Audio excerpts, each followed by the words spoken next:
Noswaith dda. Noswaith dda, ma' hwnna ymlaen, yeah, that's on. Good evening everybody, croeso I Merthyr, welcome of course to two political role models, leaders, icons of the independence movements in Wales and of course in Scotland.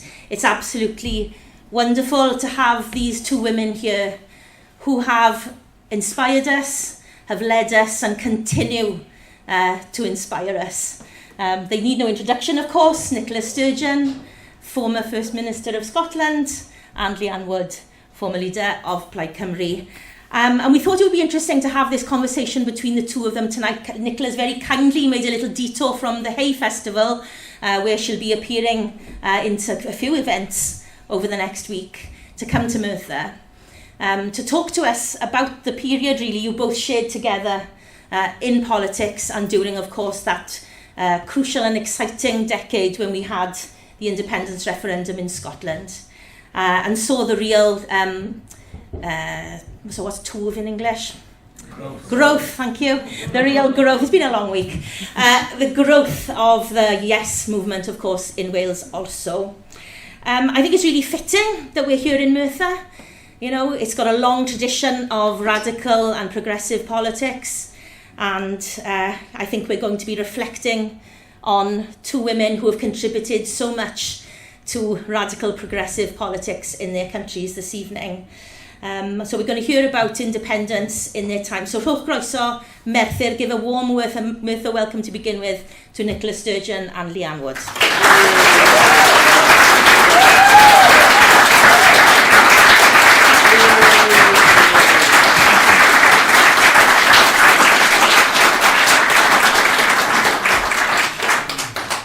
I think we should, we've just had the Dylan Thomas Prize, haven't we, recently awarded in my neck of the woods in Swansea, and he talks about beginning at the beginning. We're not going to go right back to your childhoods, but I would like to know, in the context of independence, do you remember the moment you first felt drawn towards the idea of independence? So perhaps Nicola first. Yeah. Can you hear me without the microphone? Yeah? No. Okay. I must be losing my ability to shout.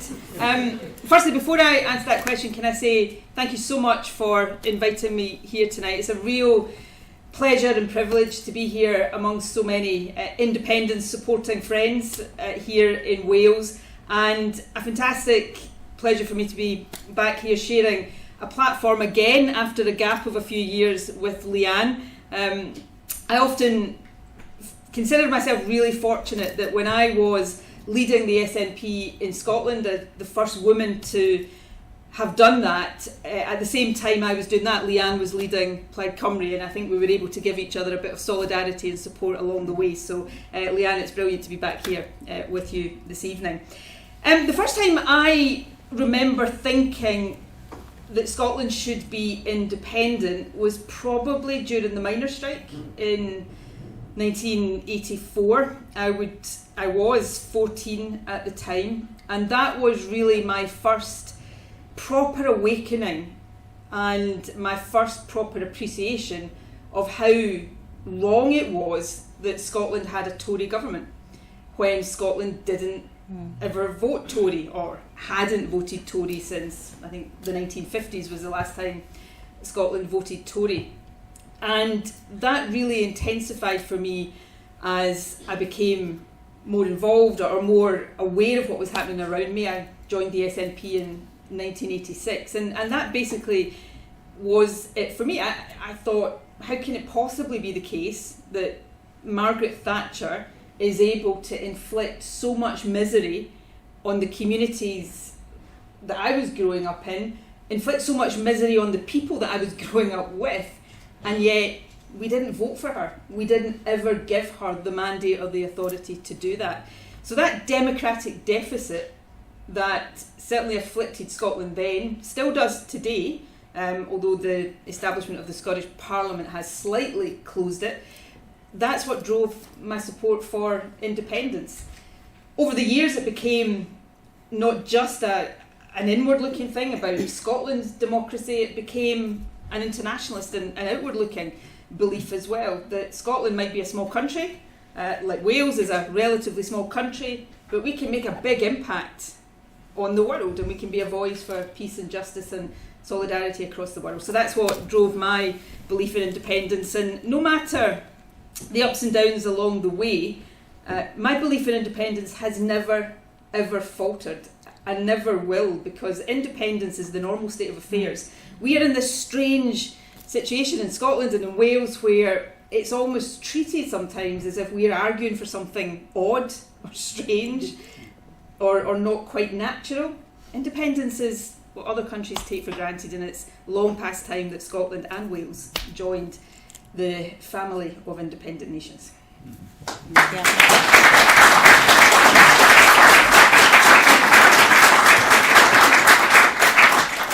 Well, listening to Nicola there, I feel like a bit of a late comer to the party, really, because it wasn't until the early 90s that I joined the independence bandwagon, I suppose you could say. But it was very much for similar reasons. I mean, the idea that the Tories, who had been in power at that point for, I don't know, a lifetime, actually literally a lifetime, could remain in power when nobody, until I went to university in 1990, I hadn't met a single person who had admitted voting Conservative, yet there they were, winning election after election all the time. My former history teacher, good old Mr. Gammon, was, I know it's such a sad name really, but he's a lovely man.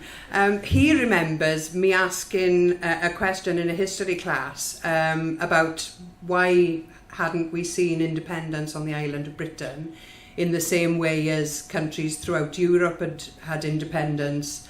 Not referendums, they were revolutions then. But why weren't we having that discussion in Wales? I don't remember that conversation, but he's adamant that those discussions took place. But it wasn't until 1991, on the day I joined the party actually, and Alan Cox is in this room somewhere, was on the Plaid Cymru stall in the Urddau Steddfod that came to Tonorefil in 1991, and I was looking for a political home. Things were, you know, we'd had the Tories in forever at that point, and it looked like it was never going to end, and I felt like I needed to do something about it. So I went to the Urddau Steddfod on my own. I just started learning Welsh, and I rocked up at the stall for Plaid Cymru, and Alan was there with some other young people. And we had a conversation about politics, you know, everything that was wrong and what the possible solutions could be. And that was the first time that independence was put to me as a concept. And I remember thinking, oh, that's a good idea. Because I was a socialist and I couldn't see how socialism could actually be implemented at a British level.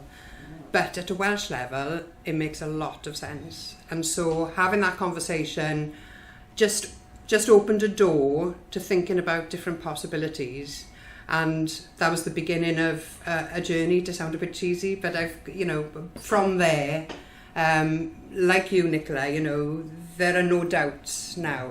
It's just the obvious place for us to go. And as things progress and as we see politics develop in the way that it has, it makes more sense now, doesn't it? So yeah, it's been a bit of a while, but a bit later than the miners' strike, I think, yeah.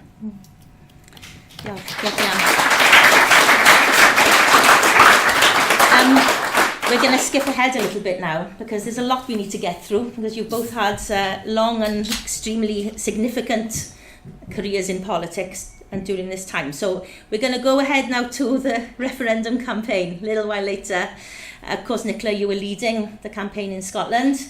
And Leanne, you were, as Nicola said, you were leading Plaid Cymru at the same time. So can you tell us a little bit about your experiences of that campaign, its effect on you, and how you worked together at that time? Because, you know, I remember everybody going on holiday to Scotland that year from Wales, if I remember rightly. So do you want to talk about that a bit first, perhaps? Well, it was amazing. I mean, it was just mind-blowing. To go to a country and see democracy at a grassroots level, acting out in the way that campaign happened was, I'd never had any experience like that before, and it really changed me, to be honest with you, because you could feel potential during that campaign. So I arrived in Glasgow on one occasion. I'd been a few times, and as soon as I got into the taxi driver was straight on the case. What do you think about the Scottish referendum then? And then he was saying, I've just been reading a report in the Financial Times, this, that and the other about, and I'm just like, what's going on here? Next thing, in a cafe, there's the book with all the case for independence on the cafe shelf there, covered in food, very, very well thumbed, and everybody was talking about it. The woman serving behind the counter was talking about the independence referendum. It just seemed that the cleaners in the hotel, it just seemed that everybody was talking about it, and they'd had this, because at that point it was the Commonwealth Games in Glasgow as well, and they'd had this campaign to get as many local people in Glasgow to welcome guests and visitors to the city. So they all had this like, welcome to Glasgow, and it was all just, it just seemed like you were walking into almost an unreal situation. And then I went to this one event, which was a pop-up shop for immigrants who wanted to talk about independence. Now, none of these people who were in this room had a vote. We were all asked to stand in a different place on the floor from the part of the world we were born. And people were from all over the world, and there was about 40 people in the room. And they all had really good, interesting questions to ask about what was going to happen to Scotland in the event of a yes vote or a no vote. Very intelligent questions. Even though none of them had a stake in it in that sense of having a vote, they had a big stake in it in terms of the country they were going to be living in afterwards, of course. But that kind of democratic engagement and involvement and inclusion of everybody, and the young people who were so excited by it all, it was just a mind-blowing experience. And that was just as a visitor, flying in, spending a couple of days there, doing high-profile events a lot of the time with, you know, famous world actors and things like that. It was, you know, it was just completely surreal. And then I remember coming back to Wales and addressing a conference in the Millennium Centre in Cardiff, and it was an IWA organised event, I think. You know, nothing wrong with the IWA, of course, at all, but the room was just so flat, and everybody in it felt really boring after I'd just come back from Scotland. And I almost wanted to, you know, shout at people, come on, you know, we can do things differently. It doesn't have to be like this, but we were just going through the same old motions in Wales. So it was a real contrast, a real difference. And yeah, it was one of the most exciting campaigns I've been involved in, really. I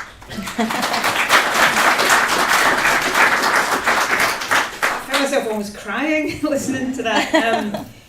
The referendum campaign was the most incredible, special, uplifting, exciting, exhilarating political experiences of my life. It was the most special political experience of my life, and it also obviously had the most heartbreaking of outcomes, and I'll come back to that later.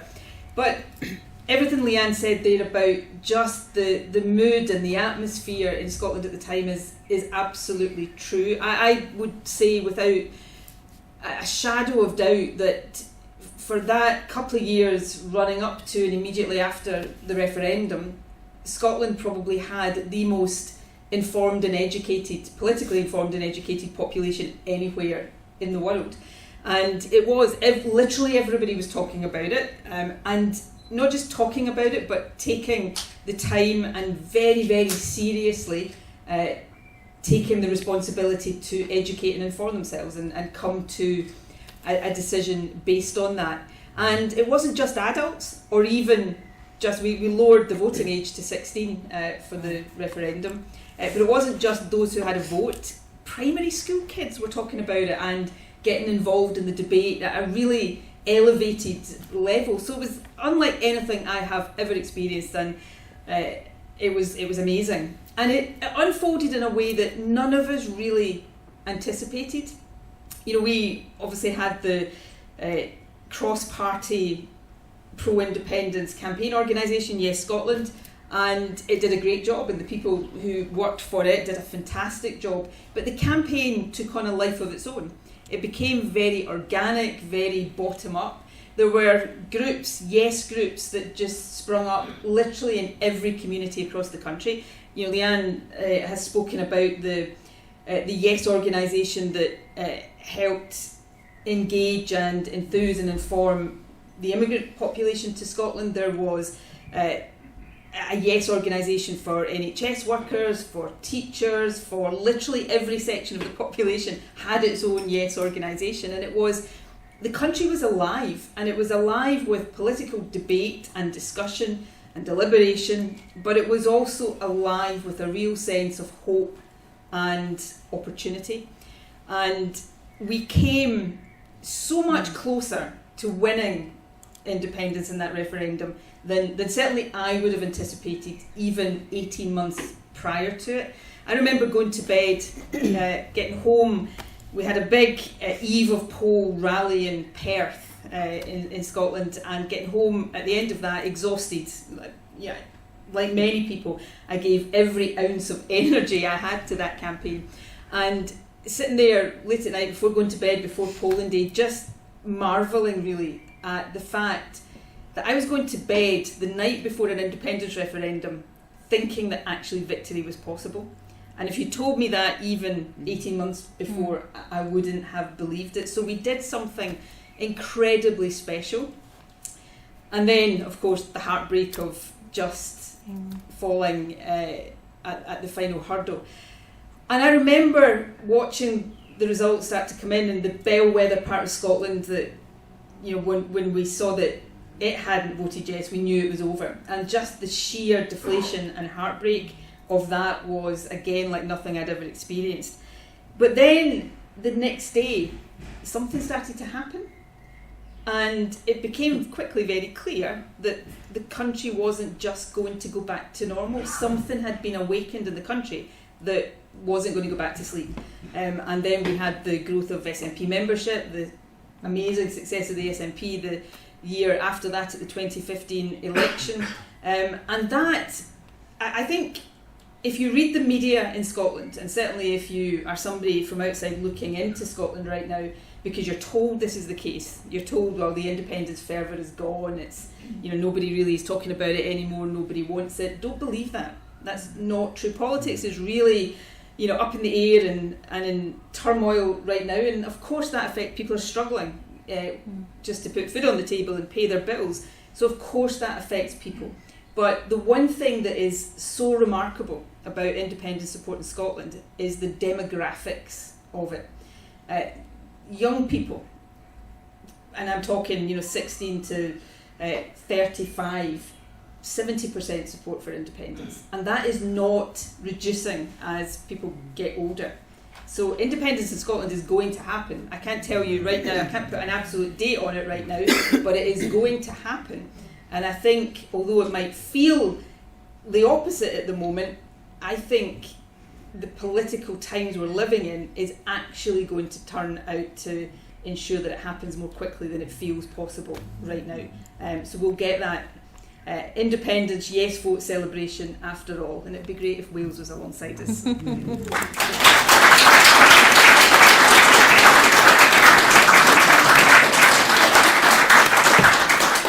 We all remember, don't we? We all remember the disappointment, because obviously we in Wales were looking very closely, and you know, many of us had been up campaigning and willing for it to happen, because we all knew as nationalists in Wales and also as independence supporters in Wales that it would be very significant for what happened in Wales. So I wonder, Leanne, if you could just talk a little bit about what impact the result of the Indie Ref had.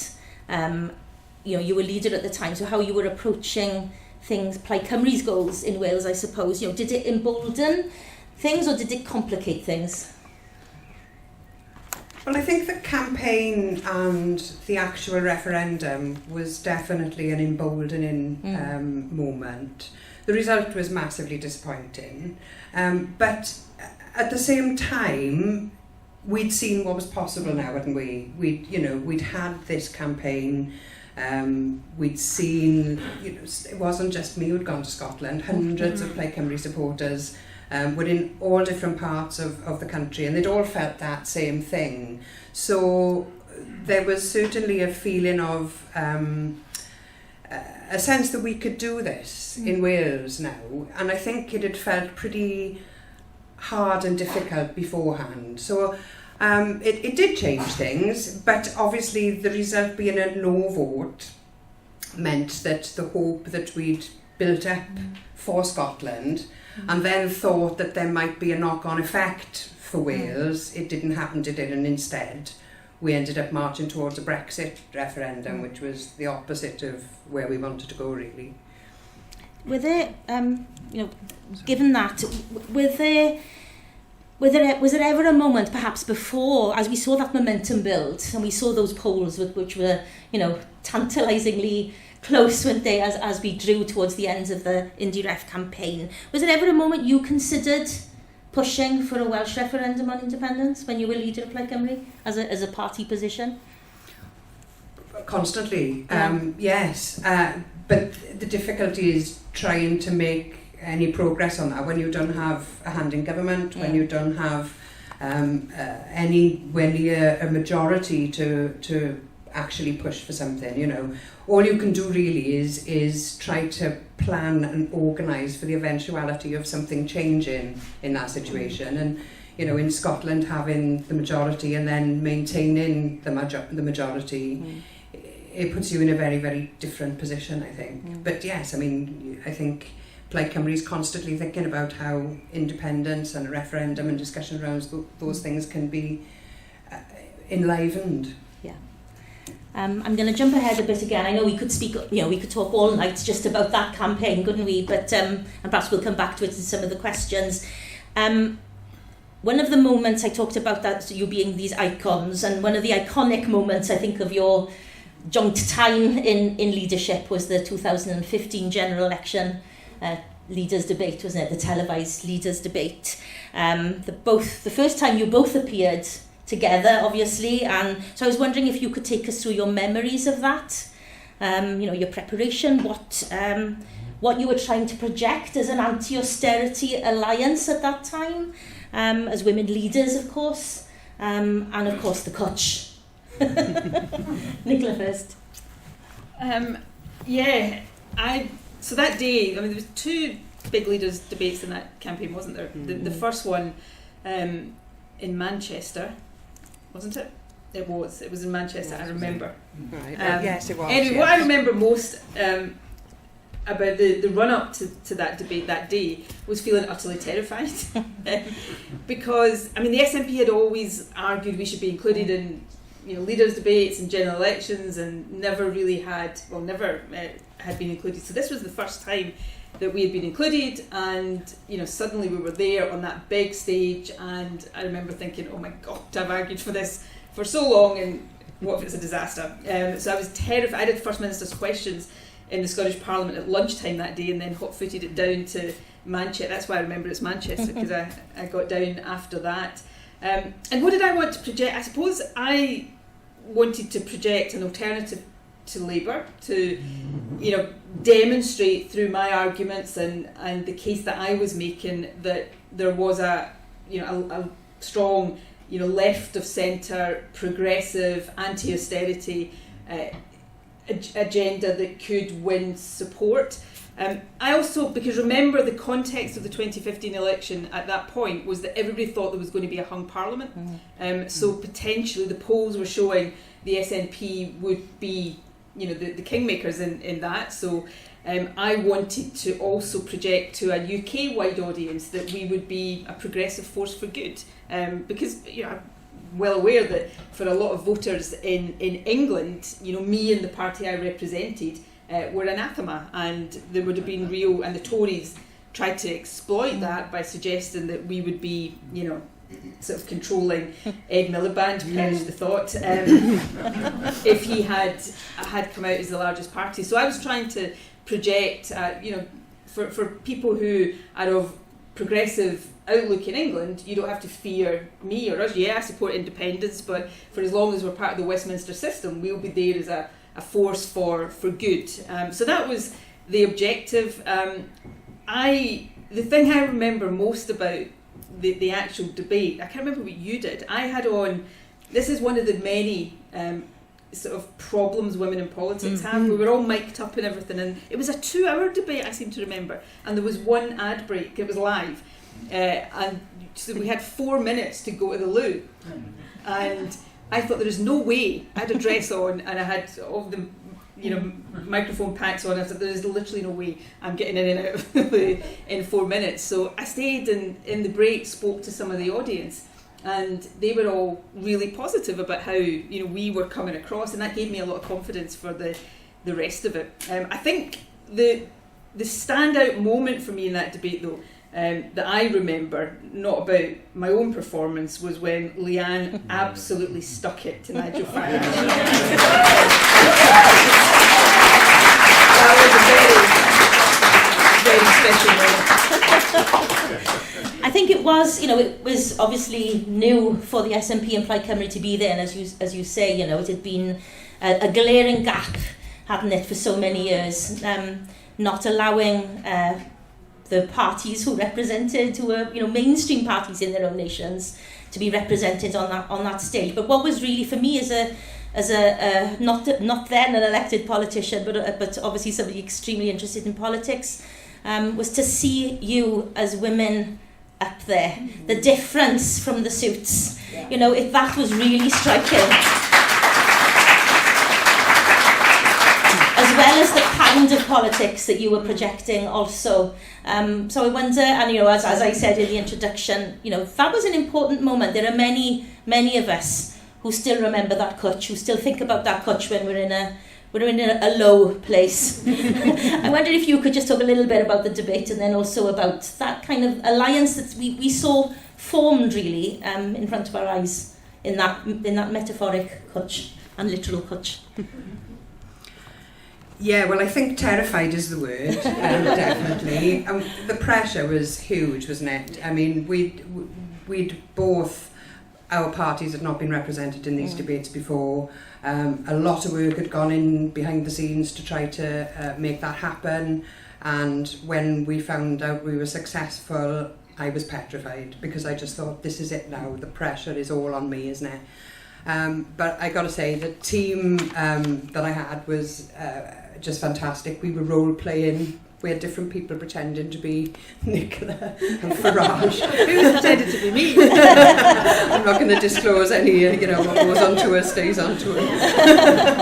But we did put a lot of preparation work into it. And in the December beforehand, Nicola and myself and Natalie Bennett of the Greens had met in Westminster and launched our anti-austerity alliance. And we wanted to put the case, because Labour were just being so rubbish and going along with the Tory spending cuts and the austerity that had been imposed after the banking crash. They had no guts to stand up against it, and the whole premise was built on sand. I mean, George Osborne had no evidence for pushing that austerity agenda. So our case was really strong. And it was just fresh and new, and there was 3 women doing it, and the press in London seemed to be really interested. There were some fantastic questions and a bit of a momentum built around that. And so by the time we'd got to the TV debates, we 3 were quite clear on the arguments we were putting.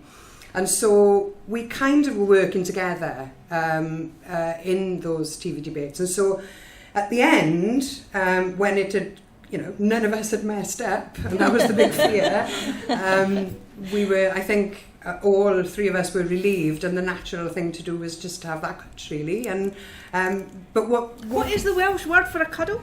Cwtch. That's great. I didn't know what you were talking about. Sorry. I just assumed everybody in the world knew what a cwtch was. Yes. We thought cwtch was international. Well, it will be one day. But yeah, but it was the reaction to it that I found very interesting. I mean, women were coming up to me on the street. I remember being in Ynysmôn, and a bus had stopped, and a bunch of pensioners had come off this bus, and they were all like, "Oh, you had a lovely cuddle between the three of you all. Oh, that was so sweet. And it was, just the reaction, because people weren't used to seeing people working together in politics. They weren't used to seeing women as leaders, and they weren't used to seeing that kind of cooperation and sensible arguments being put forward without trying to score points and do that thing that politicians all too often do. So I think it was a great experience in the end. But I think, it could have gone different, couldn't it? We could have messed up. So I'm very, very grateful that that didn't happen, really. Yeah.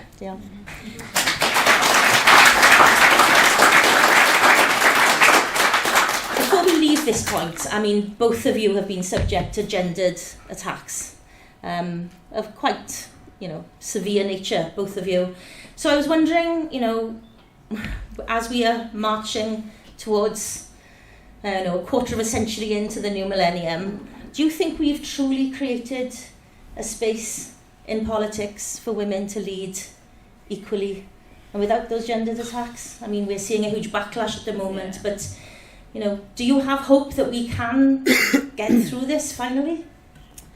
I've got hope, because I think if you don't have hope, then you've got nothing, really.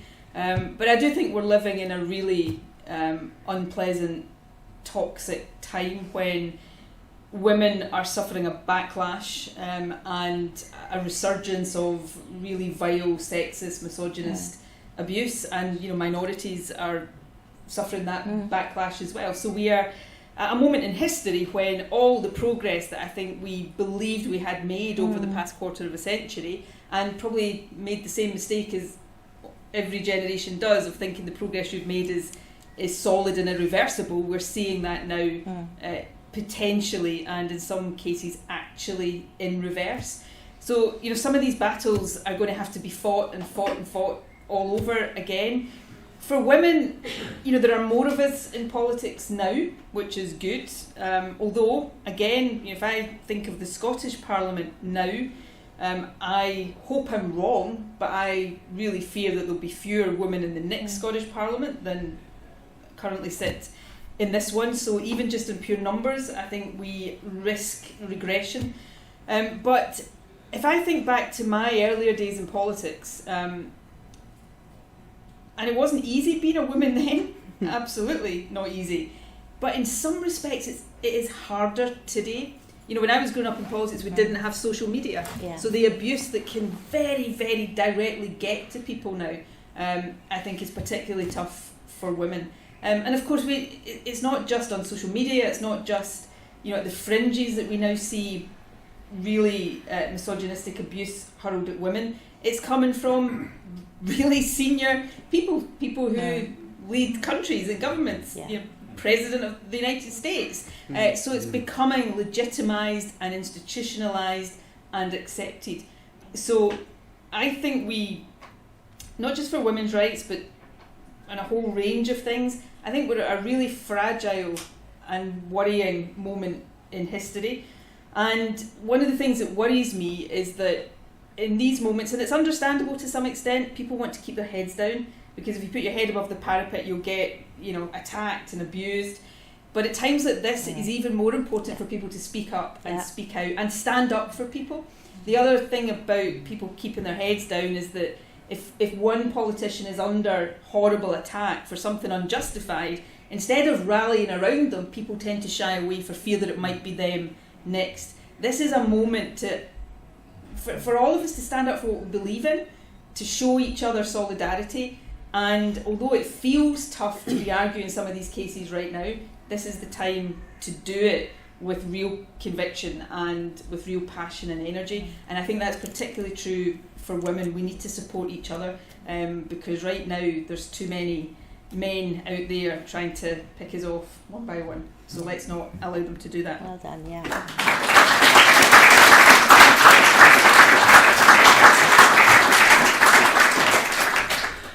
I don't even know where I can start with this one, really. There's no doubt, is there, that there is a growing, emboldened group of people who feel it's okay to be racist now, it's okay to be misogynist and sexist now. I mean, the debate on trans rights has just been appalling. You know, the idea that we could have had that discussion 5 years ago, 10 years ago, it just wouldn't have happened. So you can see by the way those debates and the way in which minorities are increasingly up for debate shows that there's been a shift. And yes, there's growing misogyny, and yes, it's directed at women in politics, and that's being exacerbated by social media. But it's going on at multi-levels right throughout our society, and I think it's to do with the rise of the far right globally, and it's playing out in these ways. And, you know, as Nicola said, we've got to take a stand against it, because if we just stay silent and we allow that minority to be persecuted and picked off, then we all know how the poem goes, don't we? First they came for the socialists. And so we've got to keep the memory of what happened in the past alive, and be very alert to how othering people and picking off minorities, where that can end up. It can end up in a very dark and dangerous place, and we only got to look to the United States to see how far along the road they are there, and there are political forces that want us to go the same way here. And we've got to do whatever we can to stop them, because if they get their way, we're in real deep trouble.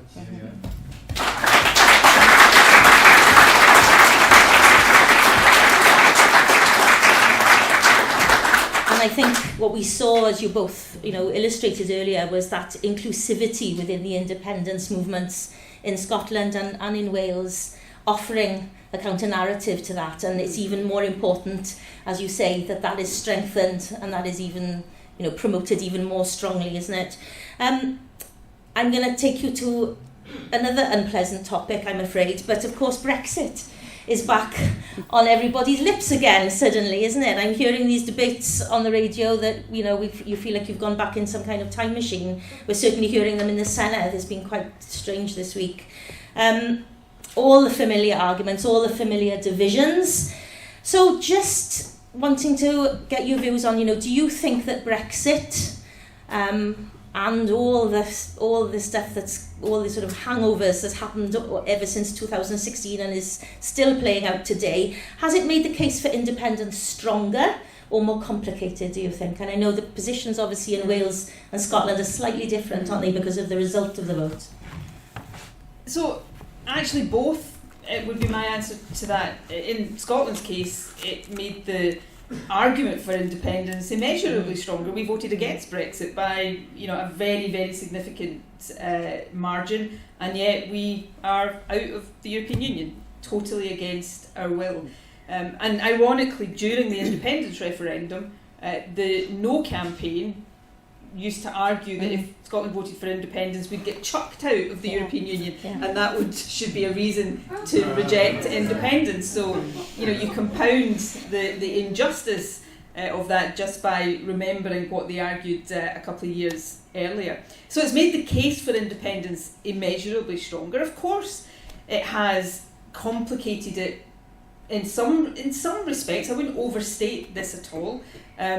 You know, at a very superficial level, people will think, well, Brexit's been a disaster, and, you know, that was only taking the UK out of a 40-year, you know, European Union. Wouldn't it be even more difficult to extract Scotland from a 300-year-old union? Really superficial arguments, but at some level, people will make that case. And of course, there will be complexities. If Scotland as an independent country was back in the European Union and, you know, England was still out, but none of that is insurmountable at all. The benefits to Scotland, and I'll talk about Scotland here because it's not for me to, you know, argue one way or another about Wales's future in Europe, but for Scotland, the benefits of being back in the single market, the customs union, back amongst that family of European nations is overwhelming. And, you know, we've seen support for European Union membership stay pretty solid at the level that it was at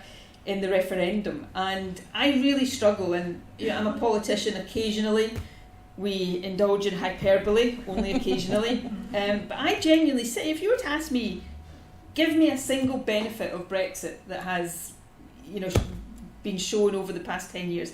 I would really struggle to name one. I can tell you all of the disadvantages: young people not being able to travel as freely as they could before, the removal of the Erasmus scheme, the real difficulties for our food and drink industry getting products to market, all of the other economic disruptions. I can't think of one thing that's better because we're out of the European Union, and I think we're now seeing, and you know what? Shame on Labour. I used to work with Keir Starmer when Corbyn was leader of the Labour Party and Keir was his Europe spokesperson. We used to work together to try to make the case for re-entry into the European Union. You know what, Keir? The things you argue for in opposition, you should actually try to do them when you find your way into power.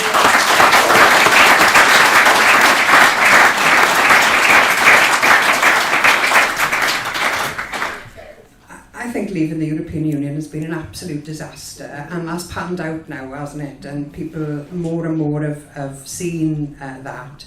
But because the vote was different in Wales to Scotland, it is a different situation, I think. My view is that there is a case to be made to go back into the European Union and to have a new campaign, a new referendum. And I think the polls back that we would probably have a different result if that were to happen. But that has to be a fresh and new campaign, not rehashing and trying to overturn the old one. Because I think the danger, I felt on the doorsteps when we were knocking doors after the Brexit referendum, and people felt that we were saying that we didn't agree with the result and we wanted to change it, that there was a lot of anger around that from a democratic perspective. So I think the case to go back in is clear, but it has to be a new campaign and a new case. And I think for us who want to see Wales as an independent nation and Scotland as an independent nation, being in the European Union makes sense, doesn't it? Because there are so many other small countries thriving as independent nations within the European Union. So being outside of that it makes that vision more difficult to paint, and it makes the sense of it more difficult for people to see, I think. So our constitution in Plaid Cymru commits Wales to being an independent country within Europe. So we still have that vision for Wales playing its part with other European nations. And it could be in the future that we're part of a different form of European alliance. Now, wouldn't it be amazing to think, I had this idea a few years ago of like a banana throughout Europe, from Iceland through to Scandinavia, Denmark, and then coming into the Celtic countries with the Basque Country and Catalonia, all working together as small, stateless nations, small nations that want to do society differently. There's a lot of commonalities between those countries, and so that could be a different form of alliance in the future if the European Union doesn't end up being an alliance that we want to go into. So there are other options, and I certainly think aligning and working closer with countries like Scotland, Ireland, Basque Country, Catalonia, and the Scandinavian countries, we could do a lot with that, because we're all quite small. We've all got similar kinds of ways of looking at the world, and I think that could be an interesting, quirky, something a bit different, and maybe it would be an alliance that would bring the people who voted for Brexit along with us as well.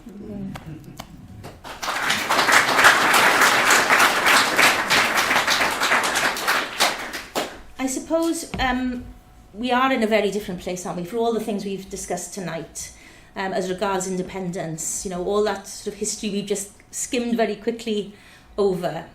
But we now, as you have both mentioned, we are seeing the rise of the far right and the turmoil that you alluded to, Nicola, in politics, the polarisation of views, the deep divisions and anger bitterness that we are seeing. Really, I think a lot of it to do with the fact that people feel that politics just hasn't worked for them, and that they, we've seen something similar in the US. Their lives not improving, their lives getting worse, them losing hope, and of course people, bad faith actors, pointing them in the wrong direction to apportion blame.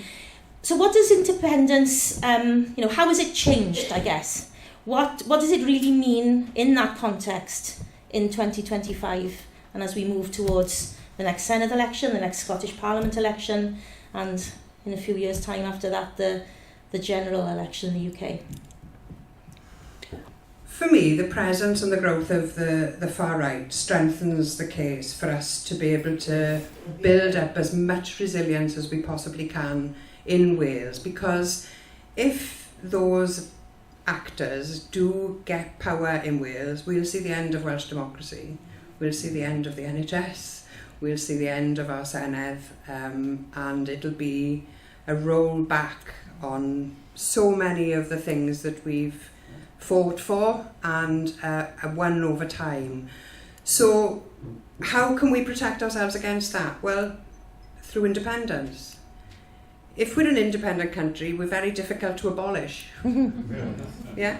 So for me, if we want to make a case for defending minorities, for standing up for the underdog like we always have, then we've got a really good chance of being able to do that and protecting Welsh people against that if we've got a strong constitutional position. So, and I think the other thing is as well is for independence as a vision, from my perspective, it means everybody being included and all of our communities raising their levels.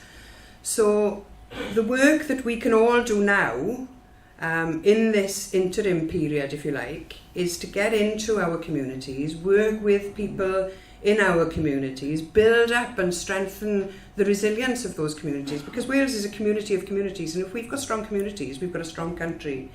And if we've got people who believe and have that independent mindset, then anything becomes possible. So I think we need to see the threat of the far right as an opportunity. It is a threat, but if we play it right, it can be a big opportunity for us as well.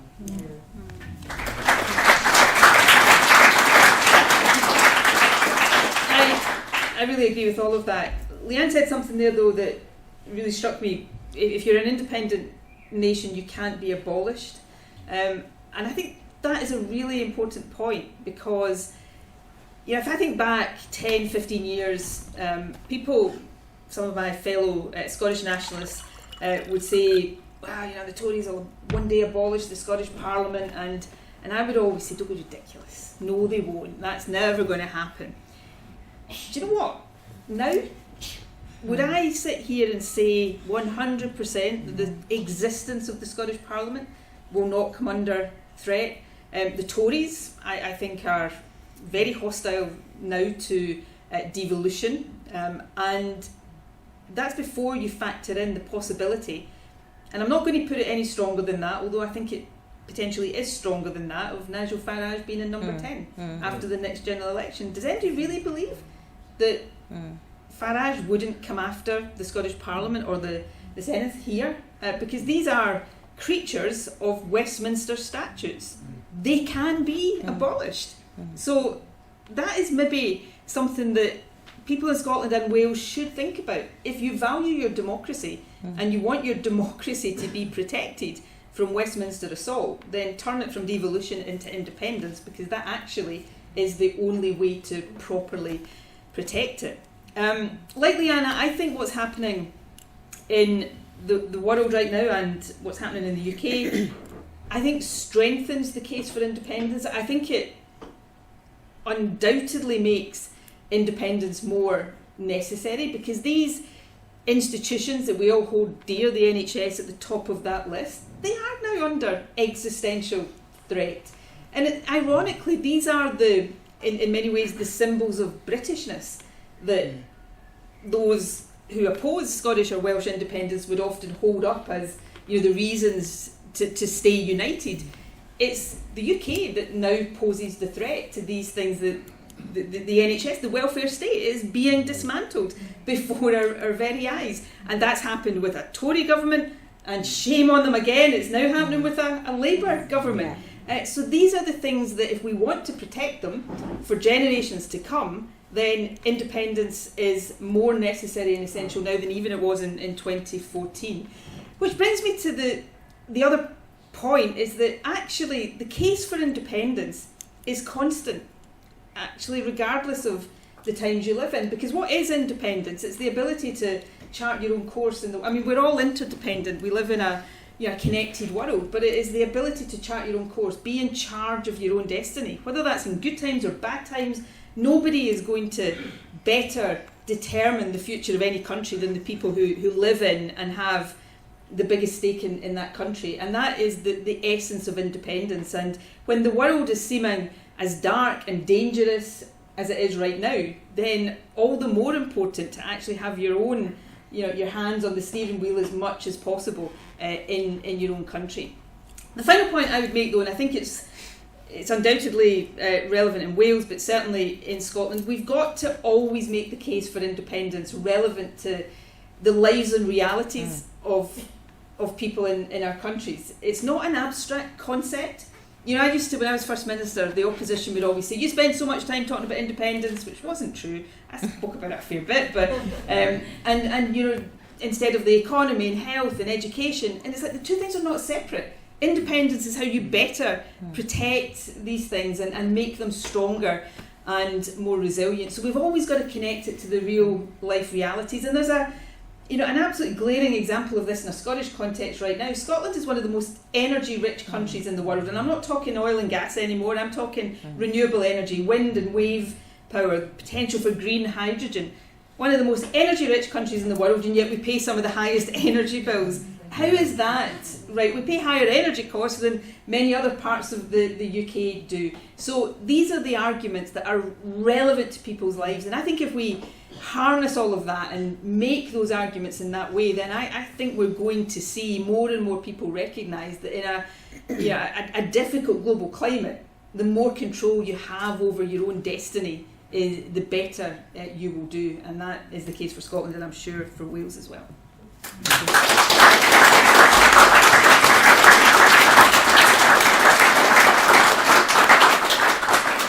We're drawing to a close now, so if you'd like to have a think of some questions that you'd like to ask. I, of course, Nicola, in light of everything that you've experienced recently, there's been some painful times, hasn't there, politically.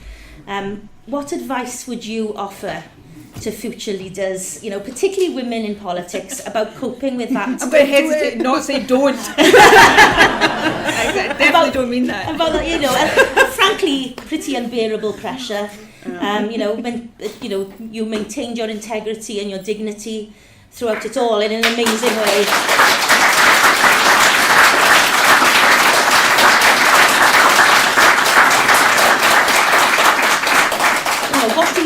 What do you hope that people will understand really about the challenges of political life and political leadership, especially for a woman leader at the level that you've been in UK politics? Take me all night to answer the question properly. The one thing I've learned in the last couple of years is what doesn't kill you does make you stronger, and I think that's quite a good principle to hold on to whenever you're going through any adversity in life. I'm a stronger, actually, bizarrely happier person than I was a couple of years ago. So, it's really hard when you're in the midst of something really difficult to understand that, but I can tell you that now looking back on it, and I think it's important always to have that in your head when you're going through a tough time for whatever reason. There is no doubt, and you might say I'm a bit subjective here, as Leanne is, because we are women who have been leaders, but I think I can say it objectively. It is a lot bloody tougher to be a woman leader than it is to be a male leader, because you are treated differently, you are held to different standards, you're judged differently. You're judged on how you look and what you wear and the tone of your voice. things that men aren't. You're not given the respect.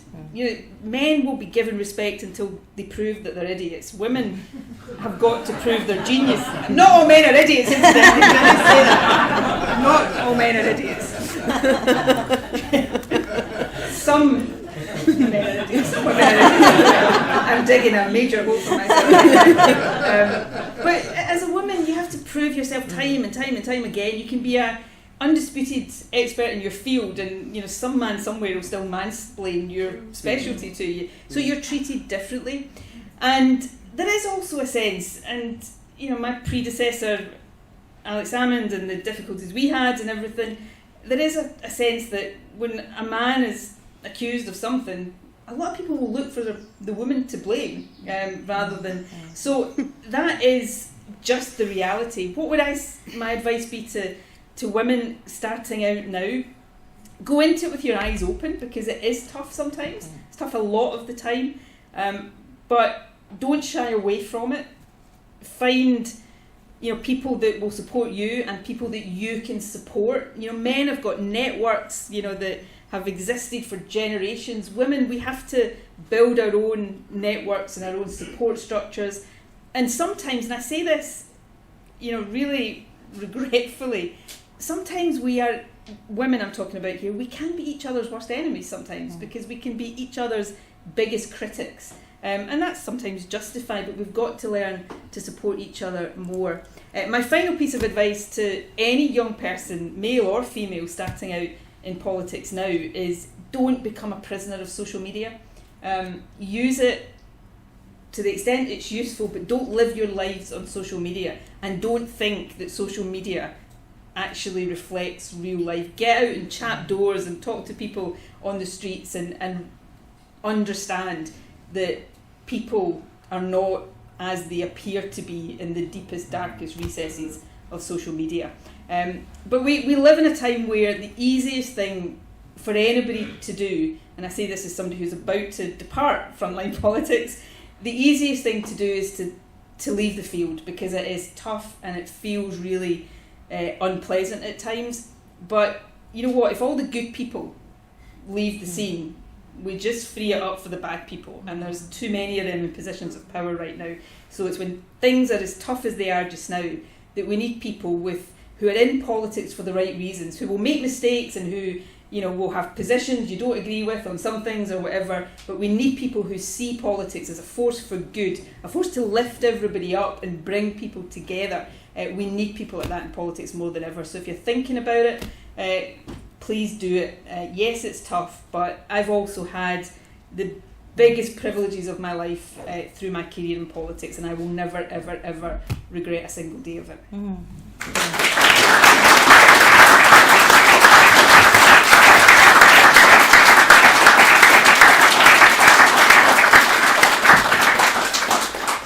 You also, Leanne, have decided not to stand for the next Senedd election next year. I'm sure it was quite a tough decision, knowing you as I do, as someone who thrives in that political environment.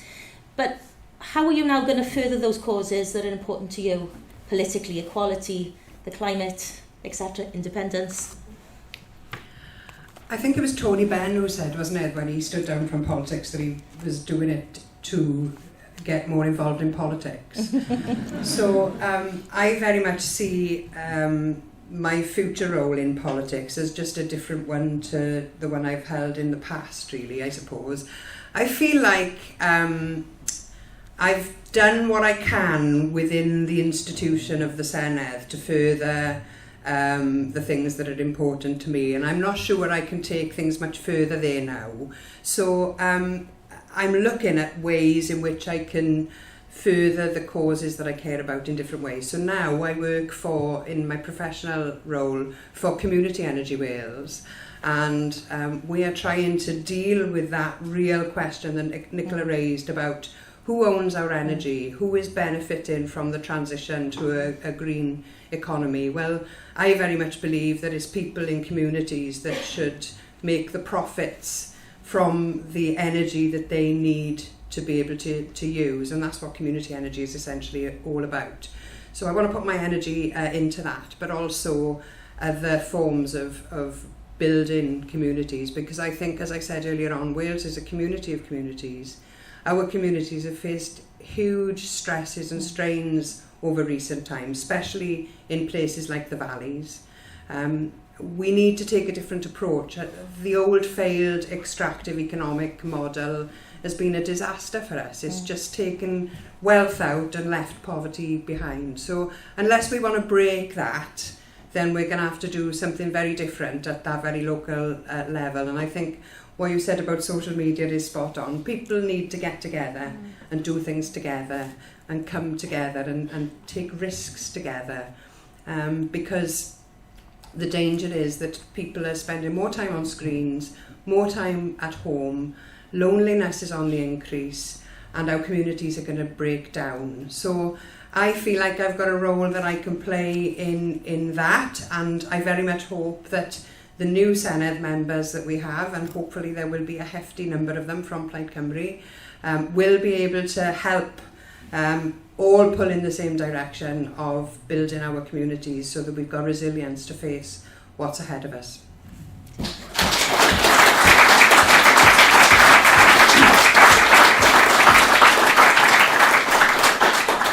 So it's over to you now. We've got about a quarter of an hour for questions. So as Phyl said at the start, I know many of you in this room like giving speeches, but let's not have speeches, let's have concise, relevant questions. Right, at the back there. Hold on a second, can you just, do you want to come just a little bit to the front so we can make sure we hear you? With support for Welsh independence of 41%, which is currently 6% higher than the record support for Plaid Cymru, do you feel that Plaid Cymru's decision to not offer independence referendum in their first term, should they be the leading party, is a small c conservative standpoint rather than the radical confident vision that we need for independent Wales, which gives those who are disenfranchised a true alternative to the blame and hate culture of reform? Yeah. Yeah. I haven't seen the manifesto yet, so I don't know what's in it. So I'm not sure that whether there will or won't be a commitment to an independence referendum. I think in the first, so go on. As someone who's in Rhin's team, what Rhin has said, the manifesto hasn't been published yet, but what he has said is that there won't be a referendum in that first Senedd term if we were in government. So that's the question, I suppose. I mean, I suppose really for you, obviously you're not here to talk about the Rhin's and the Plaid Cymru's policies, but you can talk about, I think, perhaps the importance of timing of the referendum and your thoughts about, what Rhin said about that, I suppose. I'm sorry I missed that statement. I wasn't aware that statement had been made. So I'm guessing that this is down to practical reasons, because it's very difficult under the new system for Plaid Cymru to be a party with an overall majority.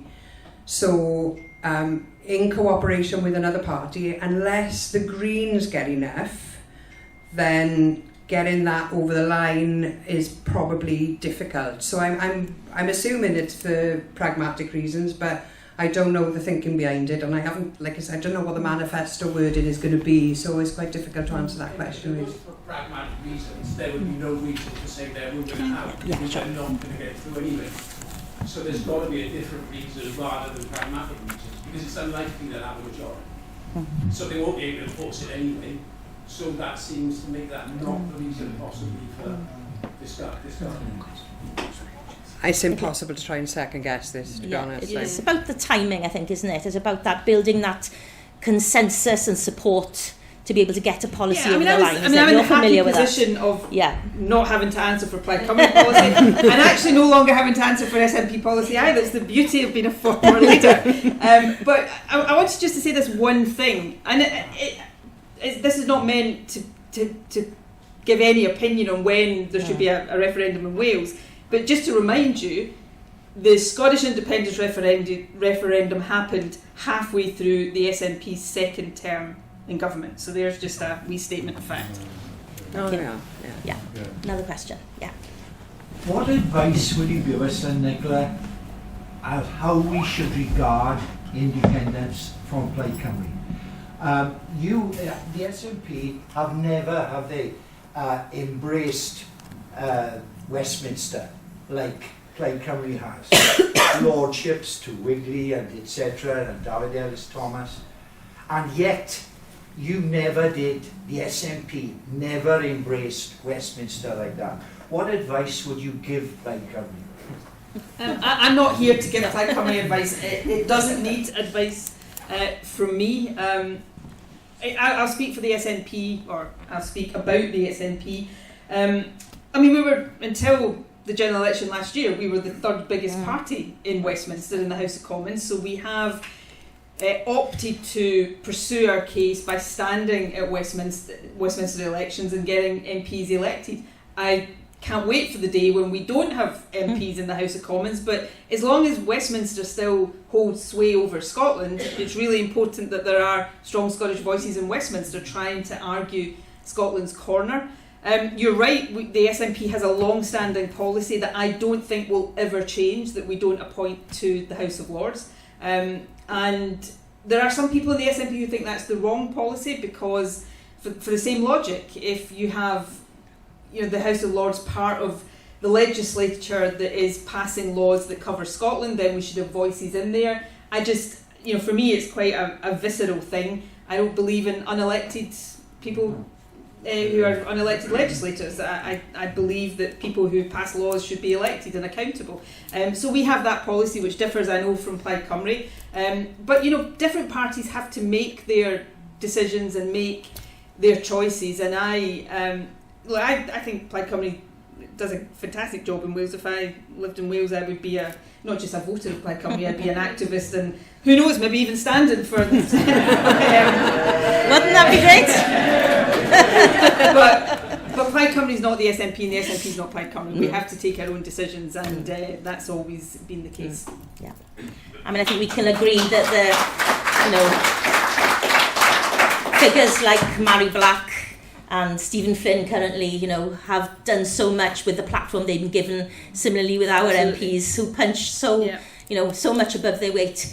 I mean, we even saw with Liz Saville-Roberts, didn't we, last week, making those headlines, drawing attention to Keir Starmer's, thin-skinnedness, because he is, as she said, like somebody in the wind with his values. Do you want to give a brief comment on that, Leanne? Yeah, I agree that we shouldn't send people to the House of Lords, and for the reasons that Nicola gave. It's an unelected institution, we're against it. We want to have democracy, don't we?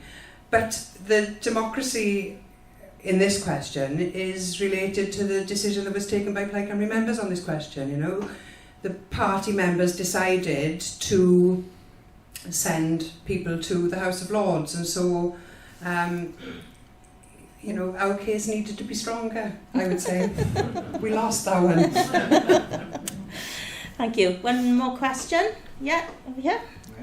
Yeah, Yeti. Yeah, Nathan. So the far right and the right have really exploited having simple answers to complex solutions, isn't it? They just do that. Or lies. Lies, yeah, of course. And as a Green councillor in Talbot, where the steelworks is, they have exploited that big time. I call it Amazon answers, click there 1 minute, and it's simple, there's no fact checking. How are we going to make our answer simple to the people so that we can have our own Amazon answers and combat their lies? Leanne, do you want to go first? I think that's very difficult, because I think things are often nuanced and there are very rarely easy, simple answers to complex, difficult problems. Otherwise they'd have been solved by now, wouldn't they? So I think this is the challenge that we face. We're debating people who tell lies, people who are not interested in policies, people who are more interested in stoking up fear and pressing the emotion buttons in people. And if you want to do that and that's your interest, then it doesn't, you can say the simplest, easiest things that will achieve those outcomes. But I think we need to be honest in politics, and we need to have integrity in politics. And I think when we do explain our ideas for solutions to people, we have to explain that nuance and the fors and against, and everything's balanced, isn't it? Nothing is clear, black and white. Everything has to be weighed up, and they don't do that.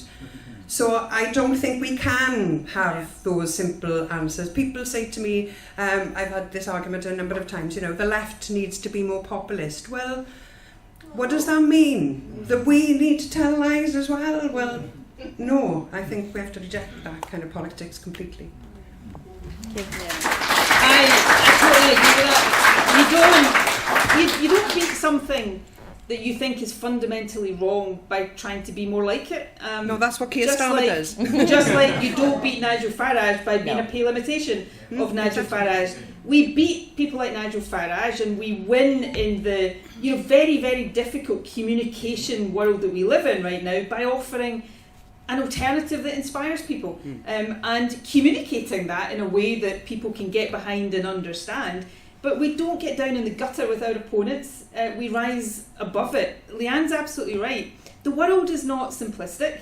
The world is a complex, nuanced place, and we have to put forward arguments that meet that challenge. And the day we decide all to dumb down and have, and Leanne again is right, simple solutions often in today's world equal lies. You know, the lie on the side of a bus during the Brexit referendum being a good example.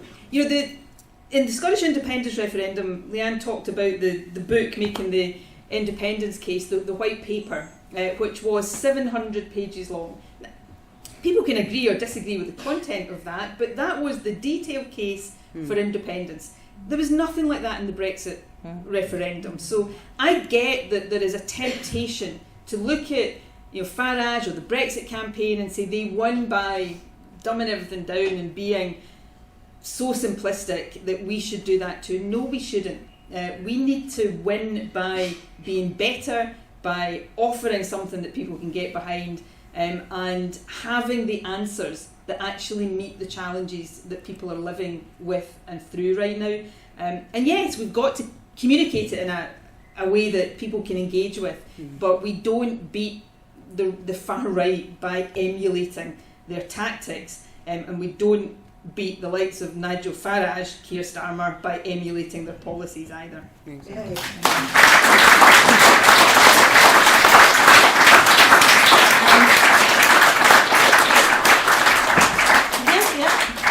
Hello, okay. I'm just wondering if you could sort of think back to your early career and how you dealt with some early knockbacks, please. Okay, so the question for those who didn't hear, to look back to your early career and how you dealt with early knockbacks. Nicola? You learn from them and you use them to make you better at what you do. I lost one, two, three, 4 parliamentary elections before I won my constituency, and each one of these defeats helped me ultimately win because they made me a better campaigner. They led my constituency to strengthen our organisation and our campaigning abilities. So you've got to use these in an SNP sense. One of my worries is that there's a whole generation of people in the SNP right now who literally don't know what it's like to lose.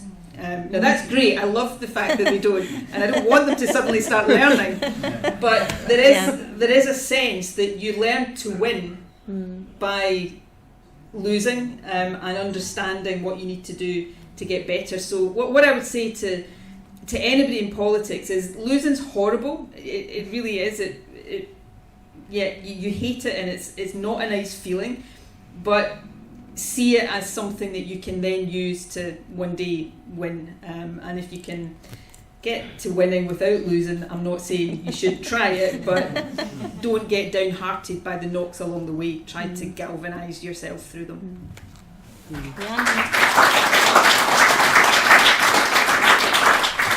I think it's important to recognise that knocks will be there as part of it, but if you can get back up again quick, it's like riding a bike, you know, if you fall off and you don't get back on, you're never going to ride that bike. But if you get back on quick, and you know, the other thing we've touched on is having a good team of support around you as well, to help you learn those lessons, because you can't process everything yourself often. You need a bit of distance, people being able to be honest with you, and that's really crucial as well. All too often I see politics, people in politics surround themselves with people who are just going to tell them what they want to hear. If you've got people who will be brutally honest with you around you, then you will be able to learn from those setbacks, and you'll be able to get back on that bike much quicker then. Right, one last question. If you want to ask, yeah, over there, yeah.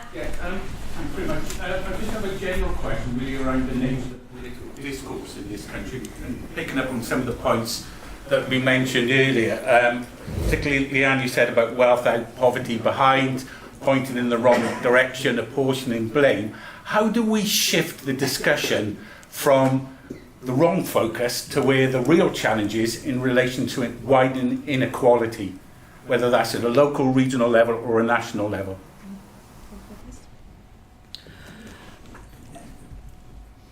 That's a tough one, because the Overton window in politics has shifted so far away from the equalities agenda. All the discussion around, walking away from basic human rights, the attacks on people who are on benefits, that's been going on for 20 odd years now, and it's getting more and more severe.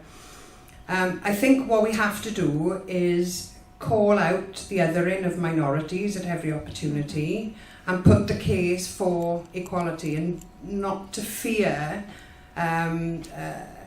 There's a general attack, isn't there, on those of us who see ourselves as on the left of politics, that we are somehow weirdos now. It's the loony left, it's the whatever we're described as Marxists and this, that and the other. I mean, it's just bizarre, really, that positions we've held and were normal in the 80s and 90s are now seen as weird in some way.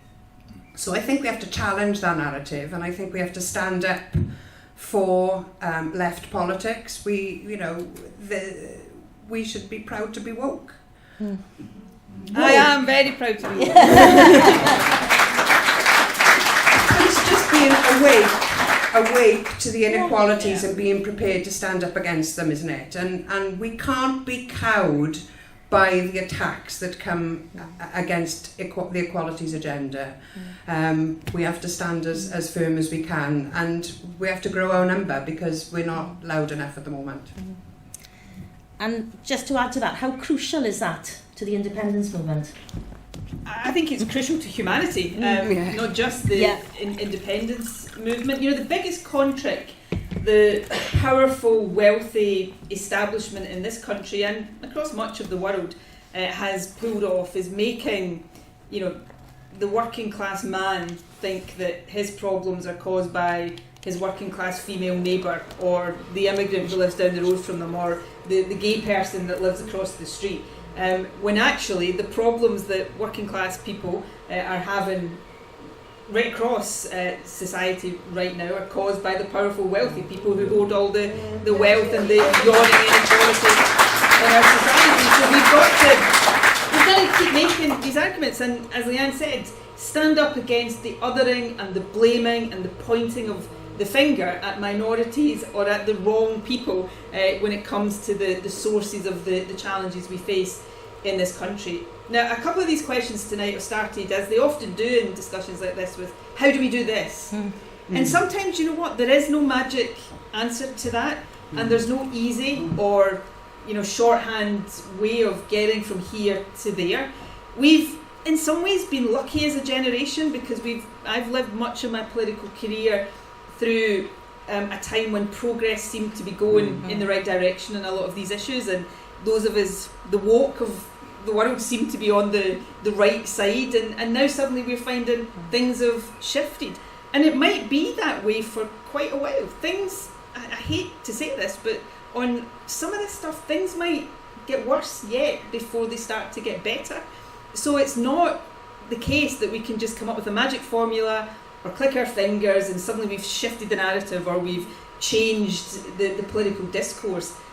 Sometimes you just have to slog it out in tough times and keep making your case and keep making your argument and keep standing up for what you believe in. When I started out in politics, when I was 17, 18 years old, most people in Scotland laughed at the idea of Scottish independence.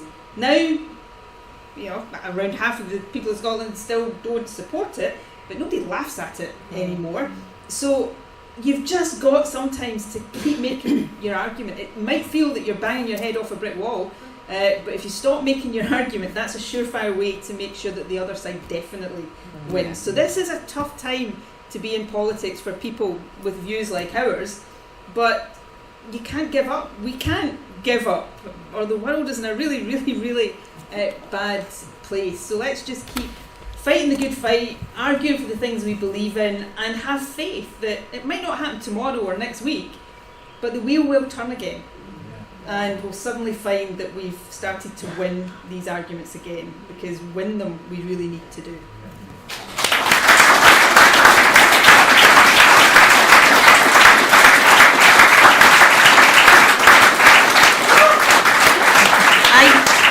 I think that's a good place to end.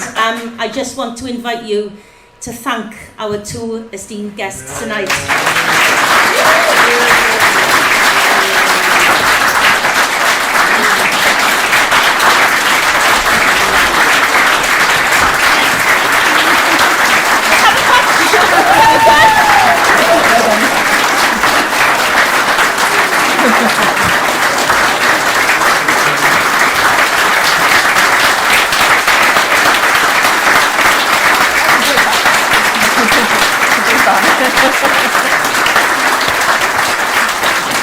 Thank you so much.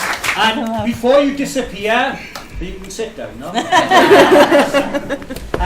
We've had a fantastic evening. I'm sure you'll all agree. It's been really engaging. It's been a wonderful discussion and debate. And we've heard and learned a lot more, I think, now about how essential independence is.